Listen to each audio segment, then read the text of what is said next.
কি করছেন? এগুলো ব্রয়লারের পায়খানা। এসব দিয়ে কি হবে? এগুলা পটেটো খেতে দিব, মানে আলু খেতে চাষ করতে দিব। আচ্ছা, এগুলা যে খায় মানুষগুলো, ওই যে আলু খেতে যে দেবেন, সেগুলো কি মানুষের ক্ষতি হবে না? কোনো ক্ষতি নাই, চাষিরা তো এমনি ক্ষতি হচ্ছে, আলুর দাম নেই, গোবর সার কোথা থেকে দেব? আচ্ছা, ব্রয়লার খেলে তো ক্ষতি হয় আরো কতগুলো তো মানুষের আমি দেখলাম, ঠিক আছে, কিন্তু এটা যে আলু খেতে দেবেন আলুরও তো ক্ষতি হতে পারে।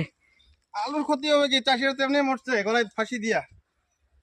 আলু খায় কি আরো মরবে নাকি? আচ্ছা, এসব দিলে কি আলু বেশি হয় নাকি খেতে? আলু বেশি তো একটু হবেই, কারণ এটা অরিজিনাল একটা জৈব। হ্যাঁ, তা তো অবশ্যই। কিন্তু বেশি একটা ভালোও না।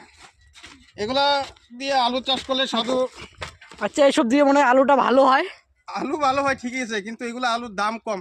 আচ্ছা, সাধুরা খায় না। সাধুরা খায় না কেন? সাধুরা ব্রয়লার খায় না। ওরা তো ব্রয়লার খাটা, হ্যাঁ। হ্যাঁ, তো এই ব্রয়লারের পায়খানা দিয়ে যদি আলু চাষ করা হয়,